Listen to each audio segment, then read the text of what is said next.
All right, we're ready for chapters 5 to 8 of Ecclesiastes. We don't have time to go back through much of our introduction, but the book focuses on life under the sun. I like this quote from G. Campbell Morgan. An excellent quote, captures the thought. This man has been living through all these experiences under the sun, concerned with nothing above the sun, until there came a moment when he'd seen the whole of life, and there was something over the sun. It is only as man takes account of what is over the sun as well as that which is under the sun that things under the sun are seen in their true light. Gives a different perspective of the book of Ecclesiastes. We made this point last time. This is the point of the book, that life is vain, that is, it's empty and worthless. So as you read the book, cursory reading of it, you think, well, he is saying life is vain, it's empty and worthless, and that's what he's saying. But he qualifies it by saying simply, and his point is, that life without God and service to God is vain, empty, and worthless. And that life is not vain, nor is it empty, if lived according to the will of God. That's the point of the book. Now, we borrow Wiersbe's outline of the book, and I like how he's broken it in three sections.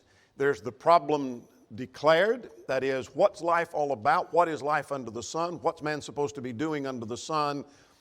And vanity of vanities, all is vanity. Here's the problem declared.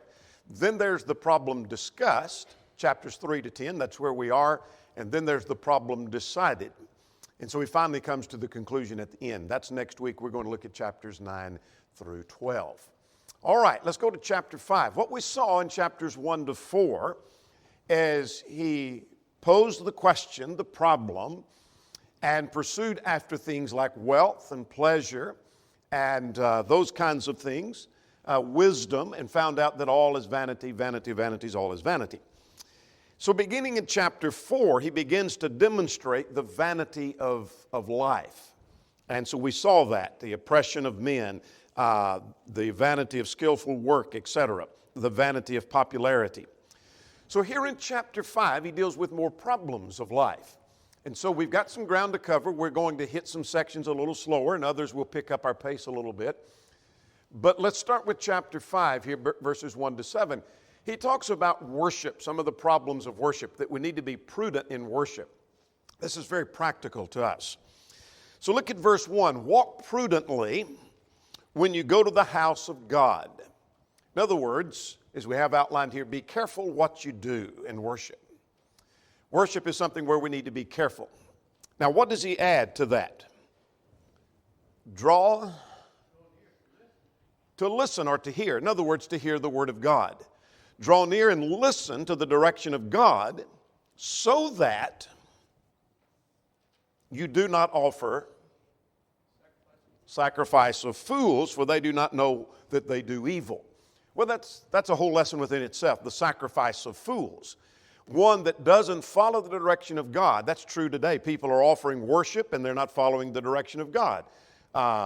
It might be adding some element of worship that's not authorized. It may be taking something away that God has authorized. And so we're offering the worship of fools when we're not listening to the direction of God. So it's possible I could go to worship and offer the sacrifice of a fool. So be careful in your worship. Closely connected with that, let's continue through verse 7 now. We need to be careful what we say. This is often lifted out of its context, and it does have some application out of context. So I'm not saying that's a misuse, but it's in the context, I think, of worship. So let's see what he says. Do not be rash with your mouth, nor let your heart utter anything hastily before God, for he is in heaven and you're on earth. Let's start with the last phrase. In other words, God hears what you say. So I think he's talking about hasty words. It may have reference to prayer, to worship or prayer that's given very little thought. You're hasty. No preparation or thought given to what we're saying, what we're doing, what we're praying, going through the ritual. That's offering the sacrifice of fools. So I could be guilty of that in a number of ways. Then the next thing, point 2b, verse 2b through 3, watch excessive words. What's the warning about excessive words? Let your words be few, Because, for a dream comes through much activity, and a fool's voice is known by many words. In other words, excessive speech leads to foolish speech, just like excessive work leads to dreams. I don't think it means you work hard, you're going to dream the idea of dreams has to do with he's sleeping. And so you work hard, that leads to sleep. That leads to dreams. You say a lot, that leads to foolish speech. The more you say, the more apt you're to say something foolish. So in our worship to God, be careful what you say. The more you say, the more apt you'll say something wrong. Make sense? I think also you could reach verse 4, Donnie, and say you could end up making a vow that you're not ready to fulfill. Right. Exactly. We're going to get to that. Anything else? Let's start at verse 4 through verse 7. He said, watch the vows you make. Now, is this true outside of worship? Be careful of the promise you make. Certainly so. Be careful what you vow. And I've used this out of that context, I think, to make that point. But it's in the context of our relationship directly to God. That when you make a vow to God, do not delay to pay it. In other words, when you say you're going to do something, do it. For God has no pleasure in fools. That's foolish. Pay what you have vowed. It is better not to vow than to vow and not pay. Now, verse 6 goes along with that you don't need, and I'm going to paraphrase, to make a vow and then come along and tell the messenger of God, that was an error. I shouldn't have said that. I shouldn't have made that promise. Be careful about making a vow. How many times have you known of someone to make a vow they were going to do better in the service of God, and then they don't do any better? Every preacher, every elder has talked to somebody on their deathbed, what they thought was their deathbed, and if the Lord gets me through this, how does the rest of the sentence go? I'm going to change, I'm going to do better, I'm going to be in church every service, and they get better in a couple of weeks, and then it's gone. Never seen it. They made a vow, and they didn't perform their vow. They said it in error. Make sense? So be careful of your vows. Be careful of your hasty words. Be careful of excessive words. In contrast, 7b says, but fear God. How does that relate to the context?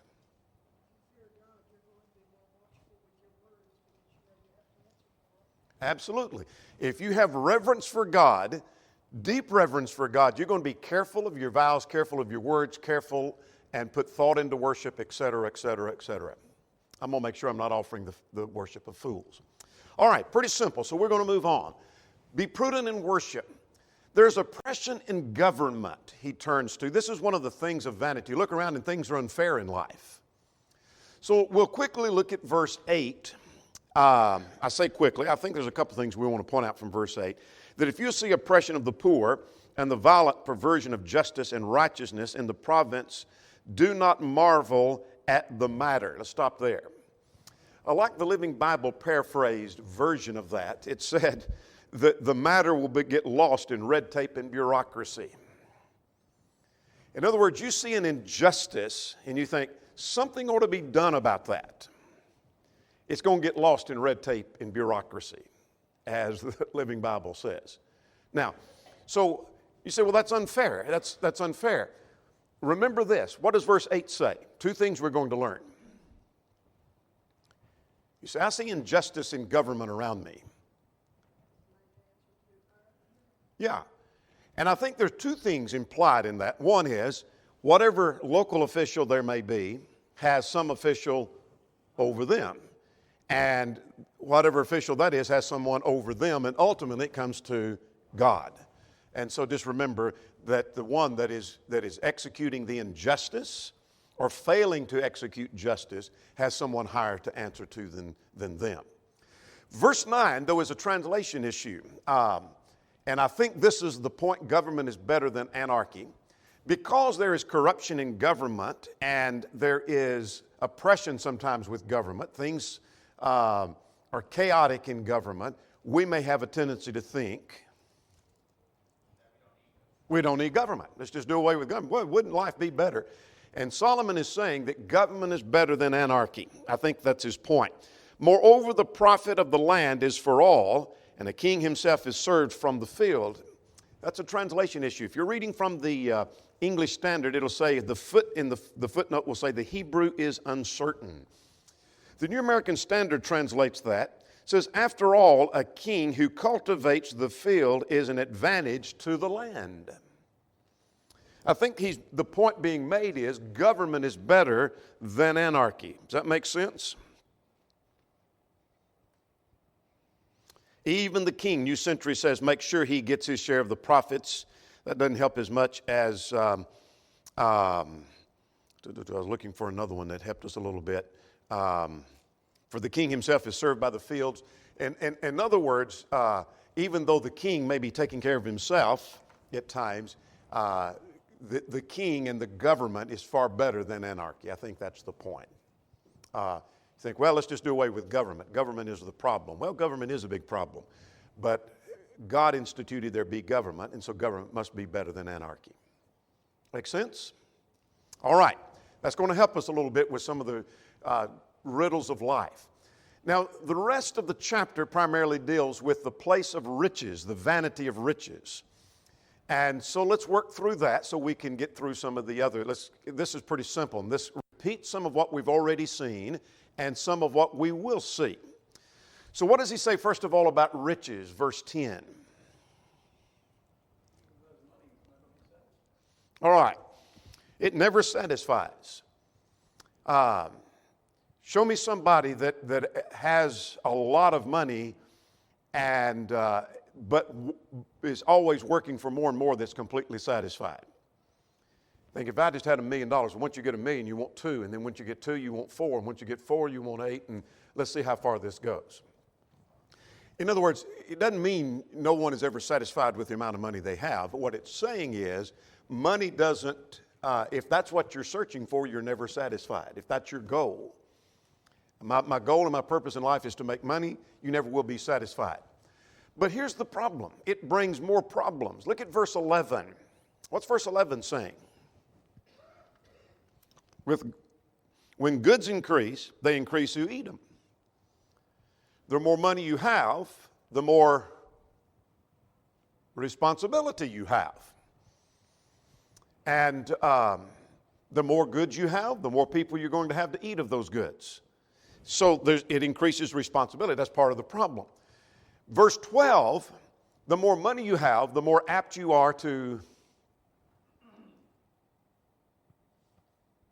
Now, if you've got, let's say in your, yes, sir. It's like a business. You've got not just yourself, but you've got all your employees that you have to worry about, all the assets, and the more it grows, the more you're just in one state or you're in multiple states, it becomes bigger and bigger, and more responsibility because it's not just you. Absolutely. So the more money you have, the more riches you have, that hinders your sleep in the sense that you worry about that money. What are we going to do? How am I going to protect it? How am I going to keep it? How am I going to keep people from stealing it, etc.? All kinds of worries that come with money. That can become a curse and not a blessing. There are two things that are mentioned in this context. The first is, at verse 13, riches kept for their owner to his hurt. I think that describes a miser, that he holds on to it and he's trying to keep it for himself. On the other hand, you could lose it, verse 14, through misfortune. Your footnote would say bad business, bad investment. And so a person who has money, they may put it into an investment, or it may buy a business, or they may do something, and then they lose what they had. Then he mentions two things. He mentions his children, that he begets a son, he has nothing in his hand. I think verses 14 and 15 said when he loses his money, then he has nothing to leave to his children because he lost it all. Verse 15 describes that he has nothing left for himself. And so part of the problem of riches being your goal, that's the point here, not being rich. It's not saying anything against being rich. But if that's your goal, it brings more curse than a blessing. And it can be lost, and then you have nothing. Now, verse 17... I believe it's verse 17. Yes, that all his days he also eats darkness. It's a life of gloom because he lost everything. And so you think if your goal is, this is what I'm working for in life. I want money, I want money, I want money. And then you get it and then you lose it. How's your outlook on life? Pretty gloomy. That's the point of verse 17. Now let's go to 18 to 20. Take note of this because we're about to draw a conclusion. Remember our 6 conclusions? We're ready for our third of 6 conclusions. So this is it. Look at verse 18. Verse 18, here's what I've seen. It is good and fitting for one to eat and drink and enjoy the good of all of his labors, which he toils under the sun all the days it is, for it is his heritage. For every man to whom God has given riches and wealth, has given him power to eat, to receive the heritage, rejoice in his labor. This is the gift of God. Now we'll come back to verse 20. Here's our conclusion. Every one of the conclusions are the same. There's 6 of these we're going to draw in the book. But here's the third, at 5 and 18 to 20, enjoy the material blessings as God's gift. A cursory reading of Ecclesiastes may sound like God doesn't really want you to enjoy life. It's the exact opposite of that. God said, I do want you to enjoy. And so whatever blessings you've been given, enjoy them as God's gift. The miser, mentioned in the context, doesn't enjoy the gift. He holds on to it. He doesn't enjoy what God gave him. The one that loses it doesn't really enjoy God's gift. So if money's not my object in life, what do? Whatever God's blessed you with, enjoy that. Enjoy life. Now then, verse 20 fits with that. For he will not dwell unduly on the days of his life, because God has kept him busy, keeps him busy with the joy of his heart. In other words, when one enjoys the blessings, he never regrets getting older. Stop and think about that. If you regret that you're getting old, the only other alternative was to die young. I kind of like getting old better. I kind of like getting old better than dying young. And so rather than regret you're getting old, you're just enjoying the blessings more and longer. Does that make sense? Some very practical things to learn. Conclusion number 3. All right. Now let's move on. We're not taking time to go to our questions for obvious reason. Our time is kind of crunched. So let's go to chapter 6 now. Chapter 6 deals with the vanity of riches. We've already dealt with that. We're going to deal with it again. This must be because he was such a wealthy man, he saw the vanity of riches. This didn't bring him happiness. This is not what made life. And quite often, those who have wealth will tell you that wealth didn't bring them happiness. We think if we don't have it, if I just had, that's going to make me happy. Solomon saw that's not what it's all about. So having riches but not able to enjoy them. So let's see what he says here. Verses 1 and 2 describes a man who is blessed so that he lacks nothing. In other words, he's like Solomon. He's like Job. He pretty much has anything he wants. Then a problem hits. Chapter 6, verse 2b. What is it? His riches vanish. They're consumed by a foreigner. How could that be? Maybe through war. The foreigner may be through his, that is, the person who has the money through their death. Someone else now has their money and has their wealth, has their possessions. It might be through theft. And so when you have something, I don't care if it's a car or it's a house or it's money, you have something that's so precious to you, it's a material thing, you can't hold on to that because it may be through your death, through invasion, through whatever. Somebody else now enjoys that. They may steal it and it's gone, and they've got it. And so he loses it all. So now he describes the person who lost, if that's your purpose in life, material things is your focus in life, and you lose it, you're worse than a stillborn child. Now, he's not saying if you lose possessions, you're worse than a stillborn child. I think his point is if that's your focus, you're worse now than a stillborn child. So how does he describe that? Even, he goes to some extremes.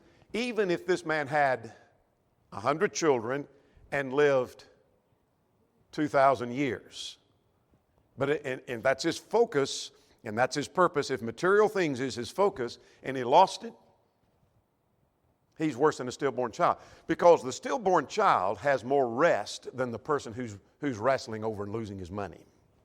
I've lost it all, and I'm miserable. I wanted money, and I wanted wealth, and I had it, and I lost it. And now I'm just miserable. Not the person who fears God.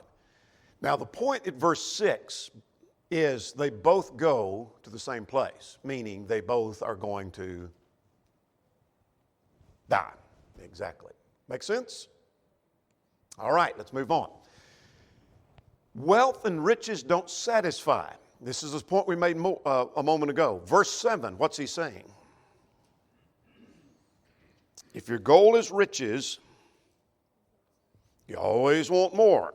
All the labor of a man is for his mouth. That is, to satisfy his appetite. I don't think he's saying all of his riches is he's going to eat of it. It's to satisfy his appetite. It may be for pleasure, so he wants more money so he can have more fun. He wants more houses, so he gets more money so he can buy more houses, buy more cars, whatever it is he wants. He's trying to satisfy his desires. That's the point. He always wants more. Wealth and money and riches don't make one any better. How so? Verse 8.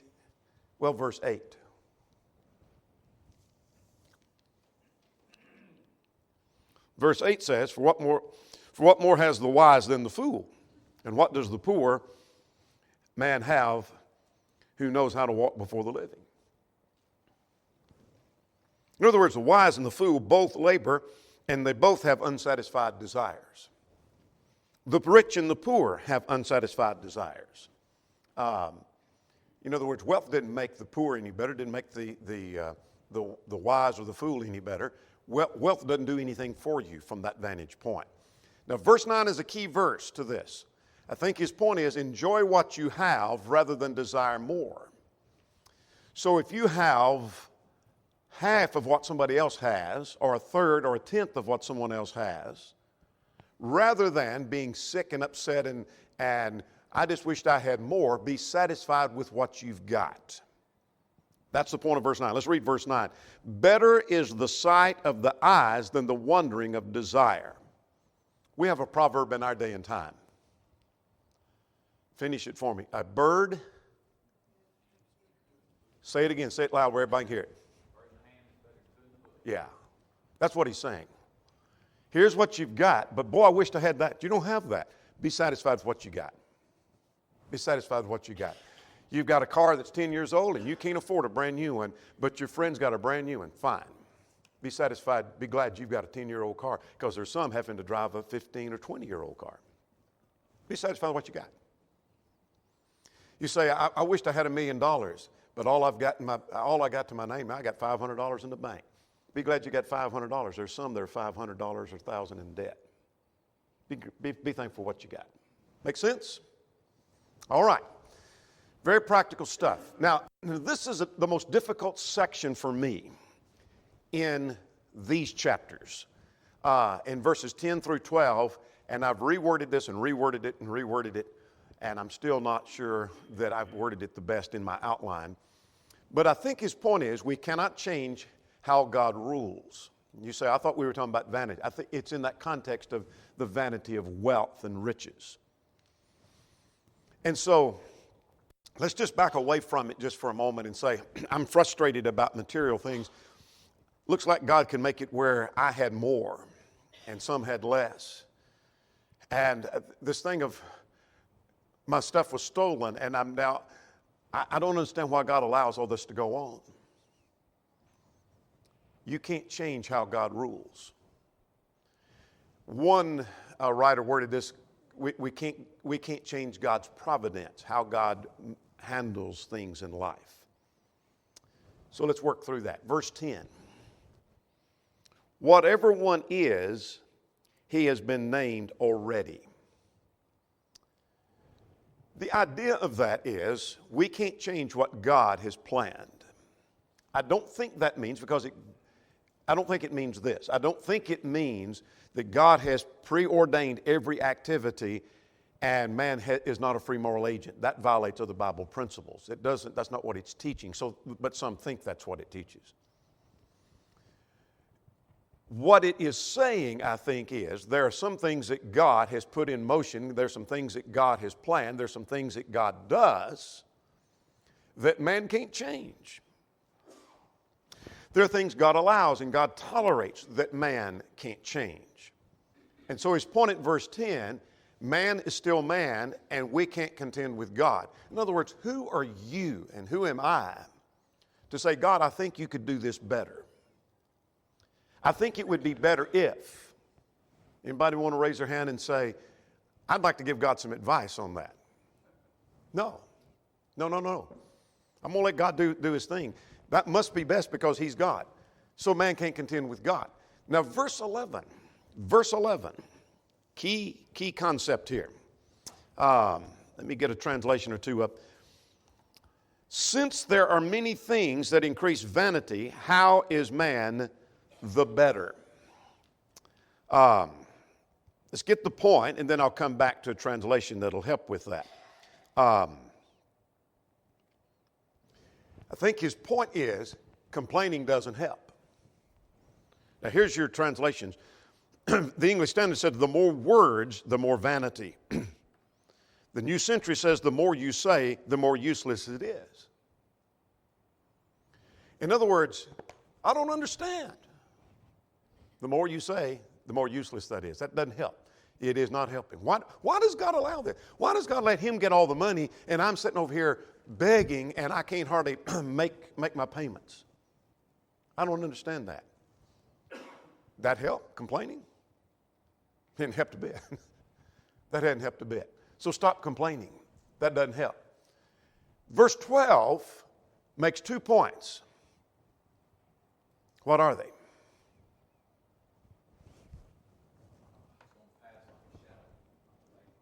Yeah, exactly.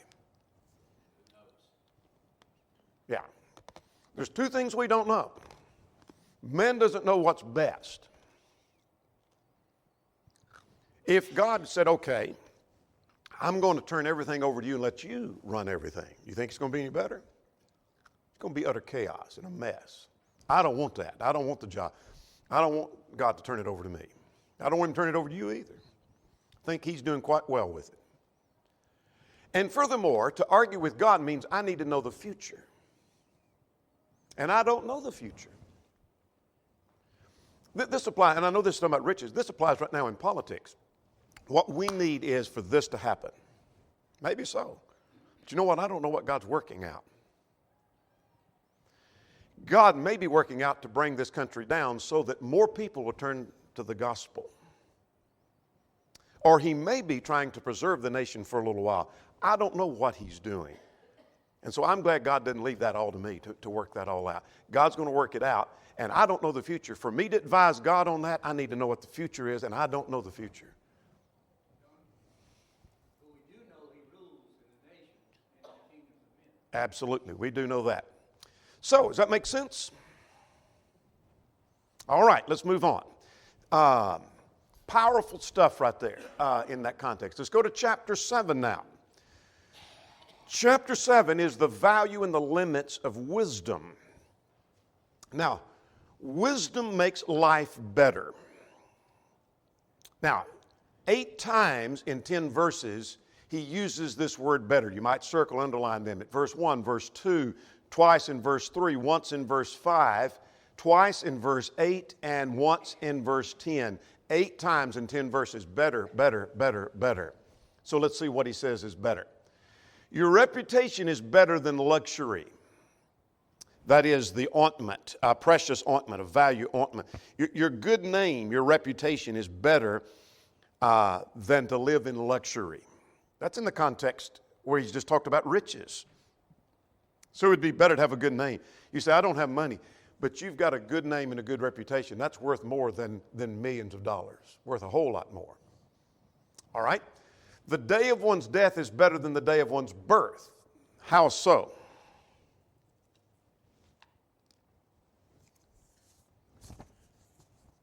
Perhaps that's based upon reputation. At the day of your death, your reputation is sealed. At the day of your birth, we don't know what your reputation is going to be. And as long as you're living, you can still mess your reputation up. At the day of your death, your good name, your reputation is sealed. The day of one's death is better than the day of one's birth. At one's birth, all your sorrows are ahead of you. At the day of your death, your sorrows are behind you. All right? A funeral is better than a party, is the way I word this. We talk about that section a lot, so we're going to quickly hit that. How is that so?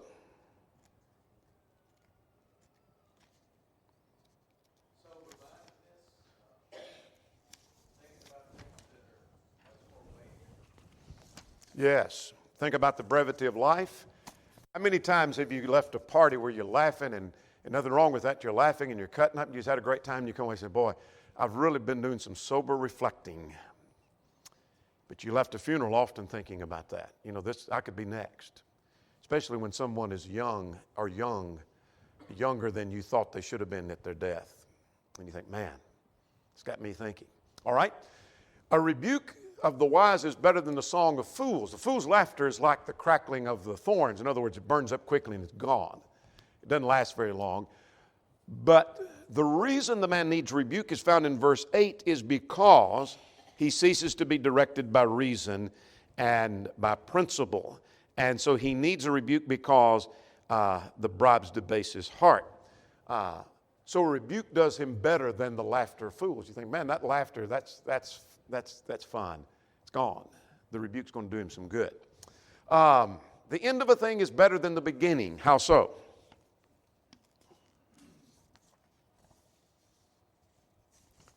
Go ahead.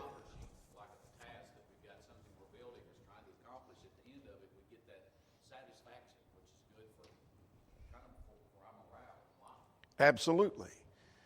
It may have reference to perseverance. You begin a thing. It doesn't take any perseverance to start a task, but it does take some perseverance to finish it. And so there's a number of reasons why that may be the case. Let's see. The next thing, patience is better than pride. That may have reference to how the patients again endure. Pride produces anger, according to verse 9. Perhaps angry at the way God allows and tolerates things. The present is better than the past. Now, this one's quite interesting. How often do you hear people talk about the good old days, how things used to be? Oh, they used to be great. Often we view the past with rose-colored glasses. They probably weren't as great as we remember them as being. And so he says, do not say, why were the former days better than these? For you do not inquire wisely concerning this. So why is the present better than the past? Verse 10.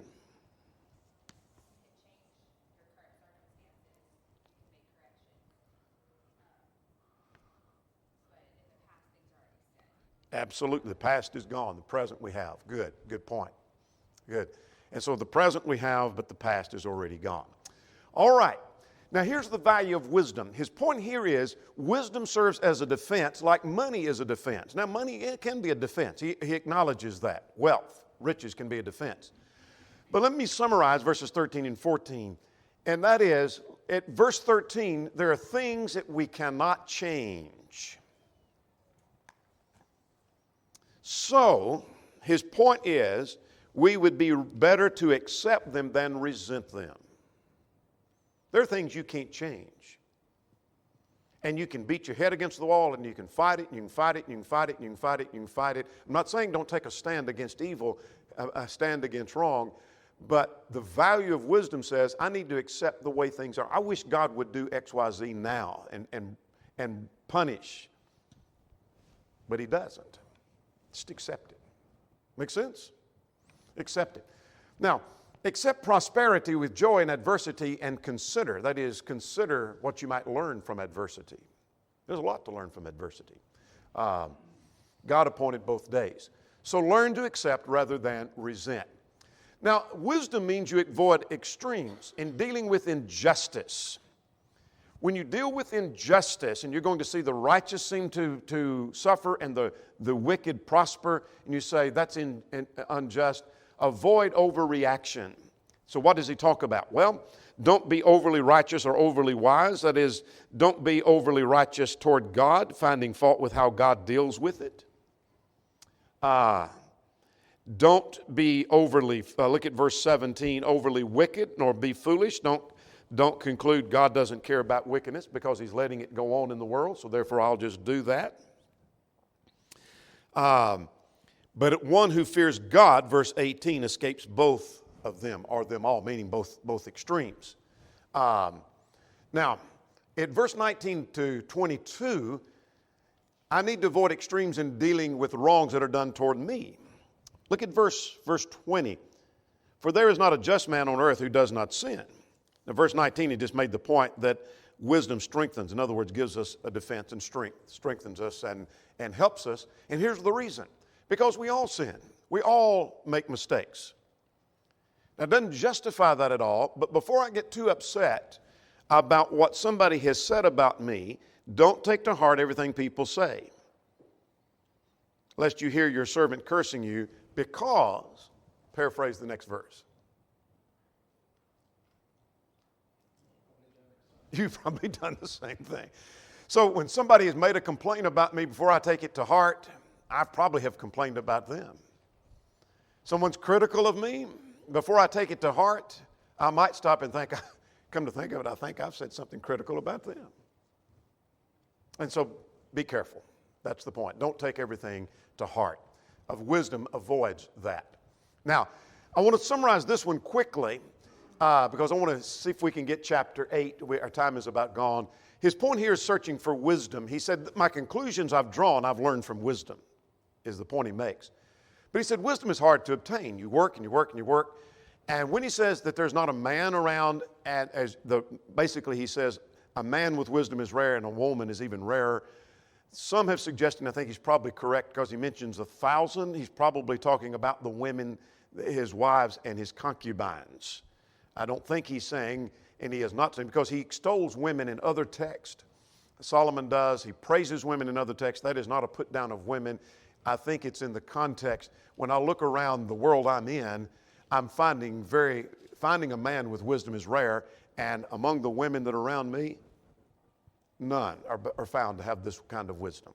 I don't think it's a put down of women at all in this context. The problem, he says, is not with God. All right, let's go to chapter 8. Wisdom in dealing with authorities.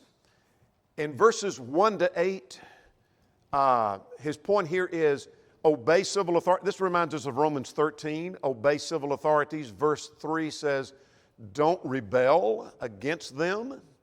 Don't rebel against them. Don't lead in some kind of rebellion. But now beginning at verse 5, I think his point is when he talks about the wise heart discerns time and judgment, the wise person patiently waits for God's judgment. So you have a government that's oppressive. You say, I wish something could be done. Just patiently wait. God will deal with that in time. One way God deals with that sometimes is war, verse 8.